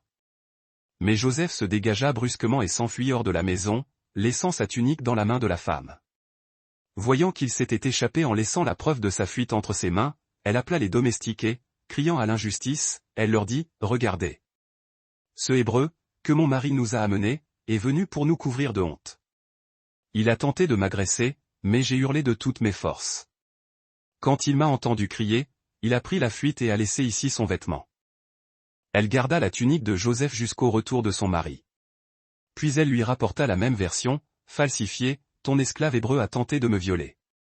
Mais quand j'ai crié à l'aide, il a laissé sa tunique et s'est enfui. » Le maître de Joseph écouta les paroles de sa femme. Sa colère fut terrible. Potiphar fit arrêter Joseph et le jeta dans la prison où étaient détenus les ennemis du roi, la sombre citadelle royale. C'est là que Joseph fut incarcéré. L'Éternel resta pourtant avec lui et continua de lui témoigner sa bienveillance. Le chef de la prison, impressionné par son caractère, s'attacha à Joseph.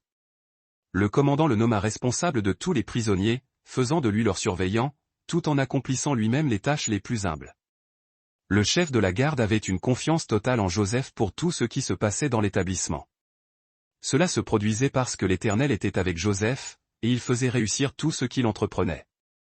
Pendant que Joseph était en prison, les chansons du roi et son panetier en chef offensèrent Pharaon. Celui-ci les fit jeter dans la même prison que Joseph. Ils y passèrent une longue période, et l'officier responsable de la garde du palais désigna Joseph comme leur serviteur personnel. Une nuit, chacun des deux hommes eut un songe, mais leurs rêves portaient des significations distinctes. Le matin suivant, Joseph vint les voir et remarqua immédiatement leur air abattu. Il leur demanda, « Pourquoi avez-vous le visage si sombre aujourd'hui ?» « Nous avons fait des rêves cette nuit, » répondirent-ils, « et il n'y a personne ici pour nous en donner l'interprétation. » Joseph répliqua avec assurance, « Les interprétations n'appartiennent-elles pas à Dieu seul ? Racontez-moi donc vos rêves. » Les chansons personnelles du roi raconta à Joseph son rêve, « Dans mon songe, je voyais une vigne devant moi, avec 3 sarments. Aussitôt, elle bourgeonna, fleurit et ses grappes mûrirent. Je tenais la coupe du roi, j'ai pressé les raisins dedans, puis j'ai remis la coupe au roi. Joseph lui dit, « Voici l'interprétation de ton rêve, les 3 sarments représentent 3 jours. Dans 3 jours, le roi te réhabilitera et te rétablira dans ta fonction des chansons, et tu lui serviras le vin comme auparavant.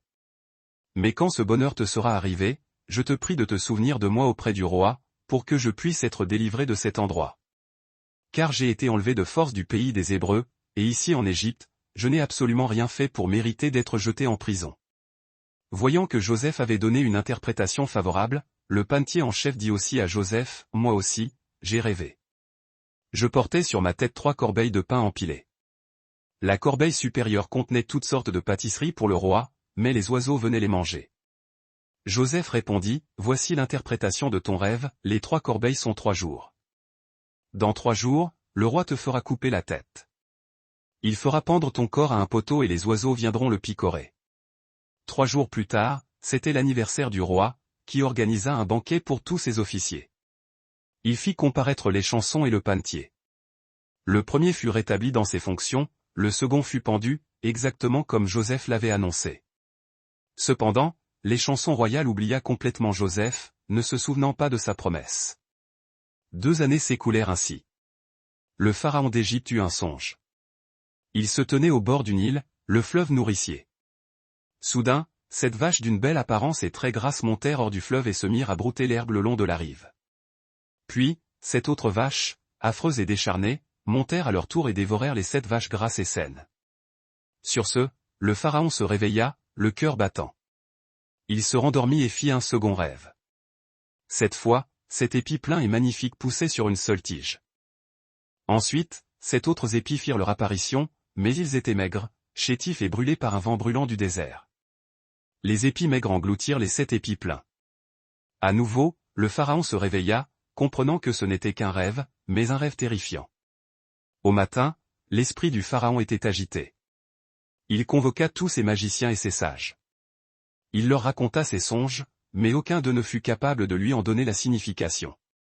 C'est alors que l'échanson royal se rappela sa faute. Il s'adressa au pharaon, « Aujourd'hui, je me souviens de ma négligence. Lorsque votre majesté fut irritée contre moi et contre le panetier, vous nous avez jetés en prison, dans la maison du capitaine de la garde. Une nuit, nous avons fait des rêves, chacun avec sa propre signification. Un jeune hébreu, un serviteur du capitaine de la garde, se trouvait là avec nous. Nous lui avons raconté nos songes, et il nous en a donné l'explication. Et tout s'est déroulé exactement comme il l'avait dit. J'ai été rétabli, et l'autre fut mis à mort. » Le pharaon envoya immédiatement chercher Joseph. On le fit sortir hâtivement de la fosse. Il se rasa, changea de vêtements, selon le protocole de la cour, et fut présenté au roi. Le pharaon lui dit, « J'ai fait un rêve, et personne n'a pu me l'expliquer. On m'a dit que tu possèdes le pouvoir d'interpréter les songes. » Joseph répondit avec humilité, « Ce n'est pas moi qui peux le faire, votre majesté. Mais Dieu peut donner une réponse favorable à Pharaon. » Le pharaon raconta alors ses 2 rêves à Joseph. Joseph lui répondit, « Votre majesté, les 2 songes signifient la même chose. Dieu a révélé à Pharaon ce qu'il est sur le point d'accomplir. Les 7 vaches grasses représentent cette année, de même que les 7 beaux épis. Les 7 vaches maigres et laides qui sont montées ensuite représentent aussi cette année, tout comme les 7 mauvais épis brûlés par le vent du désert. Les rêves annoncent qu'il y aura cette année d'une famine si intense que la mémoire de l'abondance sera effacée. C'est bien ce que j'ai dit, Dieu a montré ce qu'il se propose de faire. Pendant cette année, l'Égypte connaîtra une surabondance de récoltes. Mais elles seront suivies de cette année où la pénurie sera totale. Ces bonnes années d'abondance seront totalement oubliées. La faim sera si terrible dans tout le pays que les gens seront affamés. La famine sera si dure que l'on ne se souviendra même plus qu'il y a eu de l'abondance. Si Dieu vous a donné 2 rêves identiques, c'est pour vous signifier que cette décision est arrêtée par lui, et qu'elle se réalisera très prochainement. Votre Majesté, vous devriez choisir un homme avisé et intelligent, capable de gérer cette crise, et le mettre à la tête de toute l'Égypte. Nommez également des fonctionnaires pour prélever un 5e de toute la production agricole durant les 7 années de richesse. Donnez-leur l'autorité de rassembler ce surplus et de le stocker dans vos villes. Ces réserves seront conservées pour être utilisées pendant les 7 années où le manque de nourriture s'abattra sur l'Égypte. Cela évitera que le pays ne soit anéanti par la disette. Le pharaon et tous ses serviteurs trouvèrent le plan excellent. Alors le roi leur dit, « Où trouverions-nous un homme aussi sage et inspiré que celui-ci ? L'Esprit de Dieu est clairement avec lui. » Le pharaon dit alors à Joseph, « Puisque Dieu t'a révélé toutes ces choses, personne n'est aussi intelligent et sage que toi. Je te nomme responsable de mon palais. Tout mon peuple obéira à tes ordres. Seul le trône me maintiendra au-dessus de toi. Tu es par cet acte le gouverneur de toute l'Égypte. » Le roi retira son anneau royal et le passa au doigt de Joseph. Il lui fit revêtir des vêtements de lin fin et lui mit un collier d'or autour du cou. Il le fit monter sur le second char de l'État, juste derrière le sien, et les gens criaient devant lui, à genoux. Joseph devint ainsi le véritable régent d'Égypte. Le pharaon lui déclara, « Bien que je sois roi, personne en Égypte n'aura le droit de bouger le doigt ou le pied sans ta permission. » Joseph avait 30 ans lorsque le pharaon le nomma gouverneur, et il parcourut tout le pays pour le compte du roi. Pendant 7 ans, les récoltes furent extraordinairement abondantes. Joseph rassembla et entreposa le surplus de céréales dans les villes d'Égypte, près des lieux où elles étaient moissonnées. Avant que la famine ne commence, Joseph prit femme et eut 2 fils. Les 7 années d'opulence prirent fin, et les 7 années de famine commencèrent, exactement comme Joseph l'avait annoncé. Il n'y avait plus de nourriture dans tous les pays voisins. Mais dans l'ensemble de l'Égypte, les réserves étaient pleines. Lorsque la famine frappa finalement l'Égypte avec force, le peuple réclama du pain au pharaon. Le roi leur répondit, « Allez trouver Joseph, et faites tout ce qu'il vous dira de faire. » La famine s'aggravait partout en Égypte. Joseph ouvrit alors tous les greniers et commença à vendre le grain aux Égyptiens. Des gens du monde entier affluaient en Égypte pour acheter des céréales, car la famine était particulièrement sévère dans leur propre pays. Lorsque Jacob apprit qu'il y avait du grain à vendre en Égypte, il s'adressa à ses fils avec une irritation mêlée d'anxiété, « Pourquoi restez-vous là, à vous regarder les uns les autres sans agir? J'ai entendu dire qu'il y avait des provisions en Égypte. Descendez-y et achetez-nous de quoi manger, pour que nous ne mourions pas de faim. » 10 des frères de Joseph partirent donc pour l'Égypte afin d'acheter du grain. Mais Jacob refusa d'envoyer Benjamin, le plus jeune, fils de Rachel comme Joseph, craignant qu'un malheur ne lui arrive. Les fils de Jacob rejoignirent ainsi les autres Cananéens qui se rendaient en Égypte à cause de la terrible famine. Joseph était le gouverneur du pays et c'est lui qui était chargé de vendre les céréales. Ses frères vinrent se présenter devant lui et se prosternèrent face contre terre. Ils ne reconnurent pas Joseph, mais lui, instantanément, sut qui ils étaient, bien qu'il prétendît le contraire. Il leur parla rudement, les interrogeant d'une voix autoritaire, « D'où venez-vous ? » « Du pays de Canaan, » répondirent-ils. « Nous sommes venus acheter des vivres. » Joseph se souvint alors des rêves qu'il avait faits autrefois à leur sujet, rêves qui se réalisaient sous ses yeux. Il leur dit, « Vous êtes des espions. Vous êtes venus repérer les points faibles de notre pays. » « Non, mon Seigneur, » répliquèrent-ils. « Nous sommes tes serviteurs, et nous ne sommes venus qu'acheter du grain. Nous sommes des hommes honnêtes, tous issus de la même famille. Nous ne sommes pas des espions. » « C'est faux, » insista Joseph. « Vous êtes venus pour connaître les vulnérabilités de notre territoire. » Mais ils expliquèrent, « Mon Seigneur, nous sommes 12 frères, les fils d'un même homme dans le pays de Canaan. Le plus jeune est resté avec notre père, et l'un de nos frères a disparu. » Joseph rétorqua, « C'est exactement ce que j'ai dit, vous êtes des espions. Je vais vérifier la vérité. Je jure par la vie de Pharaon que vous ne quitterez pas cet endroit tant que votre plus jeune frère ne sera pas venu ici. Qu'un de vous parte chercher ce frère, pendant que les autres resteront en prison. Cela prouvera si vous dites la vérité. Sinon, je jure par la vie du Pharaon, vous êtes des espions. » Joseph les maintint tous sous étroite surveillance pendant 3 jours. Ensuite, il leur dit, « Puisque je crains Dieu, je vous laisse une chance de sauver vos vies. Si vous êtes des hommes honnêtes, que l'un de vous reste prisonnier ici. Les autres pourront emporter le grain pour nourrir vos familles qui souffrent de la faim. Mais vous devrez absolument m'amener votre plus jeune frère. Alors je saurai que vous avez dit la vérité, et vous échapperez à la mort. » Les frères acceptèrent la proposition. Ils se mirent à se parler entre eux, dans leur langue maternelle, ne sachant pas que Joseph comprenait tout, car il utilisait un interprète. « Il est clair que nous payons le prix de notre crime contre Joseph, » dirent-ils.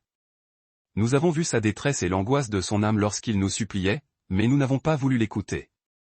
C'est pour cela que ce malheur nous frappe aujourd'hui. » Ruben intervint, « La culpabilité lourde, ne vous avais-je pas dit de ne pas faire de mal à l'enfant? Mais vous n'avez pas écouté. Maintenant, nous devons rendre compte de son sang. » Joseph se détourna d'eux, ne pouvant retenir ses larmes. Mais il se ressaisit rapidement et se tourna vers eux à nouveau. Il ordonna alors qu'on s'empare de Siméon et qu'on l'enchaîne devant leurs yeux. Joseph donna ensuite des instructions pour que leur sac soit rempli de céréales et, discrètement, pour que l'argent de chacun soit remis au fond de son sac. Il leur fournit aussi des provisions pour le chemin du retour. Une fois ces ordres exécutés, ils chargèrent les ânes et s'en allèrent. Lorsqu'ils firent halte pour la nuit, l'un d'eux ouvrit son sac pour donner du grain à son âne. Il découvrit immédiatement la bourse contenant son argent. « Mon argent est là, » dit-il à ses frères, « il est dans mon sac. » Ils tremblèrent de peur, se regardant les uns les autres, et se demandant, terrifiés, « Qu'est-ce que Dieu nous a fait ?» Quand ils arrivèrent au pays de Canaan, ils racontèrent à leur père Jacob tout ce qui leur était arrivé. En vidant leur sac de grains, ils trouvèrent chacun la bourse de leur argent. La peur les envahit, ainsi que leur père Jacob, qui s'écria, « Vous m'avez déjà privé de Joseph, et de Siméon. Et maintenant, vous voulez aussi prendre Benjamin. Tous ces événements sont contre moi. Ruben intervint de nouveau, Père, si je ne te ramène pas Benjamin, tu pourras tuer mes 2 fils. Confie-le-moi, je te le ramènerai, c'est ma responsabilité. Mais Jacob refusa catégoriquement, mon fils Benjamin ne descendra pas avec vous en Égypte. Son frère est mort, et il est le seul qui me reste. Je suis vieux, et si un malheur lui arrivait pendant le voyage, vous me feriez mourir de chagrin. Ce serait votre faute à tous. Musique. La famine au pays de Canaan s'aggravait de jour en jour, jusqu'à ce que la famille de Jacob ait épuisé toutes les réserves de céréales achetées en Égypte. Alors Jacob dit à ses fils, retournez en Égypte, achetez-nous encore quelques vivres. Juda répondit, se remémorant l'avertissement sévère du gouverneur, l'homme nous a solennellement prévenu que nous ne pourrions pas revoir son visage sans notre plus jeune frère. Si tu nous permets d'emmener Benjamin, nous irons acheter du grain. Sinon, nous ne partirons pas, Jacob s'exclama, pourquoi m'avez-vous causé un tel tourment en révélant à ce gouverneur que vous aviez un autre frère? Ils répondirent, il nous a posé des questions très précises sur nous et sur notre famille. Il a voulu savoir si notre père était encore en vie et si nous avions d'autres frères. Nous ne pouvions que répondre à ces interrogations.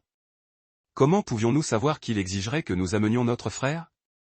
Alors Juda insista auprès de son père, laisse l'enfant partir avec moi. Nous partirons immédiatement, afin que nous ne mourions pas tous de faim. Je me porte garant de sa sécurité. Si je ne te le ramène pas, que la faute retombe sur moi pour toujours. Si nous n'avions pas perdu tout ce temps en hésitation, nous aurions déjà fait l'aller-retour 2 fois.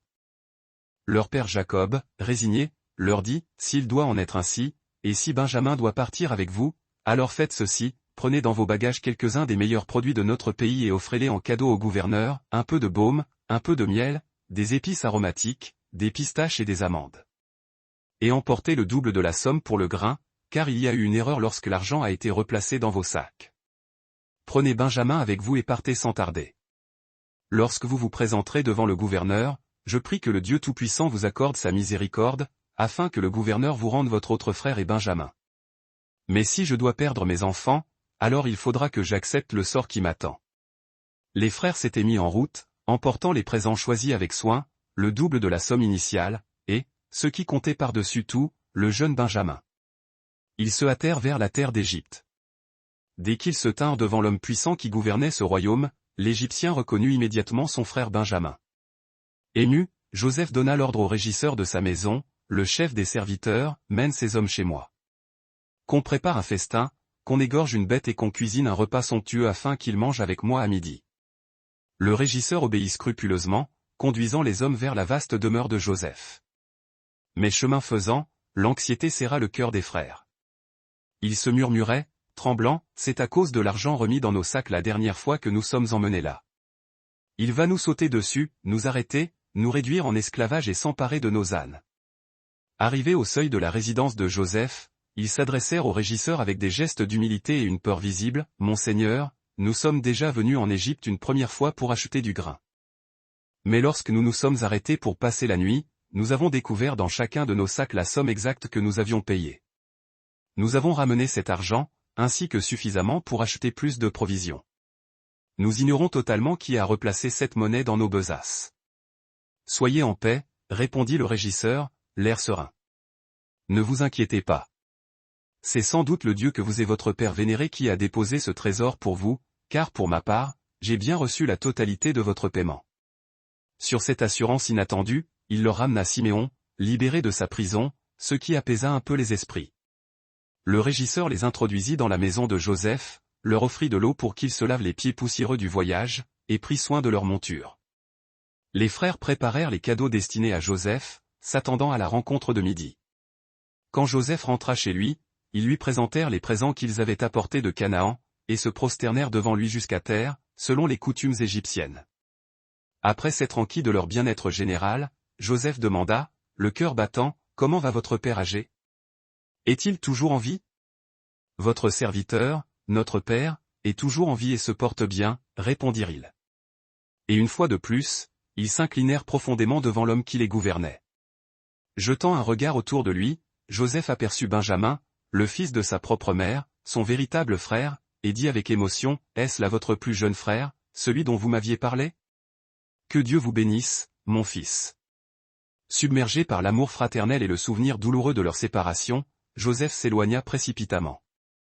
La pitié et la tendresse pour Benjamin le forcèrent à se réfugier dans sa chambre où il laissa libre cours à son chagrin, pleurant amèrement. Après s'être lavé le visage pour masquer les traces de ses larmes, il revint, reprenant le contrôle de soi, et commanda d'une voix ferme, « Servez le repas ». Joseph mangea seul à une table, et ses frères à une autre. Les Égyptiens, eux, prenaient place à une troisième table séparée, car il était une abomination pour les Égyptiens, qui se considéraient supérieurs, de partager un repas avec des Hébreux.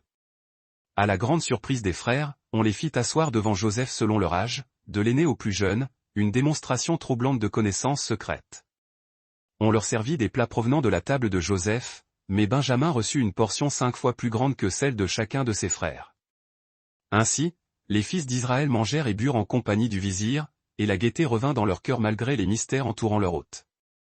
Le festin terminé, Joseph donna des instructions secrètes à son régisseur, remplit les sacs de ses hommes d'autant de grains qu'ils peuvent emporter, et remet l'argent de chacun dans la gueule de son sac.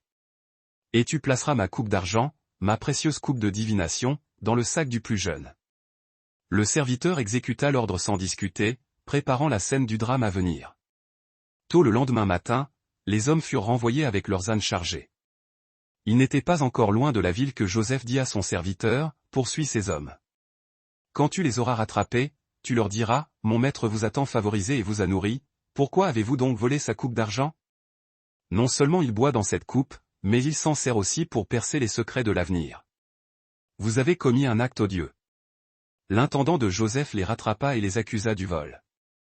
Les frères nièrent l'accusation avec une véhémence désespérée, offrant de se soumettre au châtiment si la coupe était trouvée en leur possession.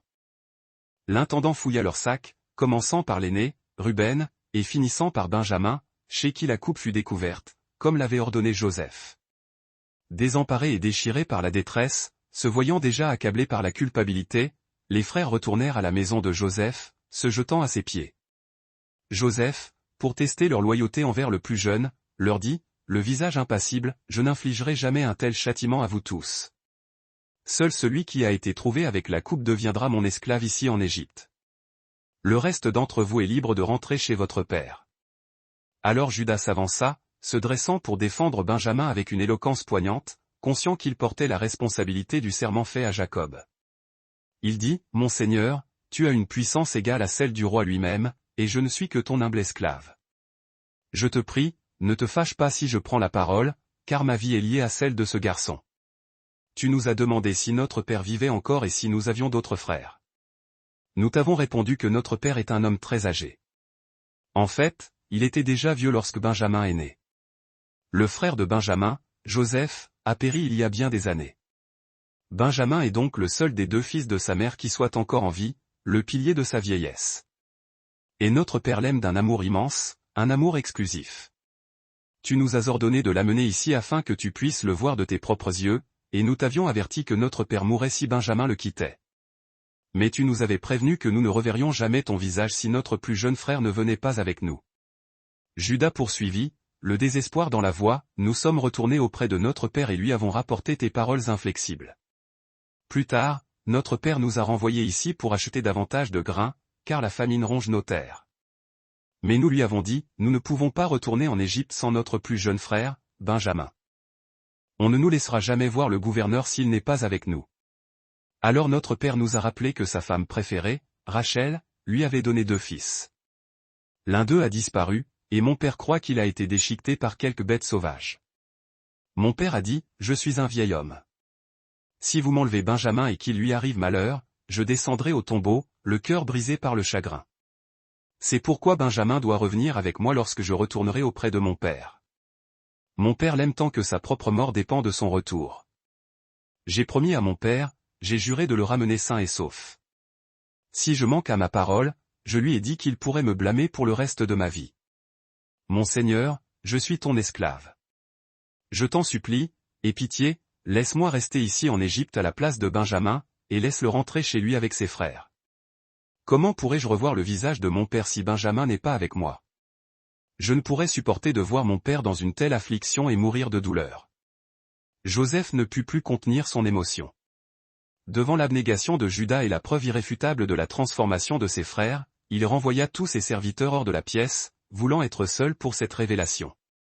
Lorsqu'il fut seul avec ses frères, il leur dit, sa voix étouffée par les larmes, « Je suis Joseph. » Alors il éclata en sanglots si bruyants que les Égyptiens postés à l'extérieur les entendirent et la nouvelle se répandit jusqu'au palais du roi.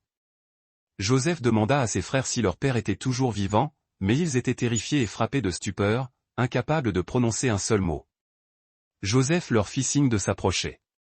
Quand ils le firent, il leur dit, avec une tendresse infinie, « Oui, je suis votre frère Joseph, celui que vous avez vendu pour être emmené en Égypte.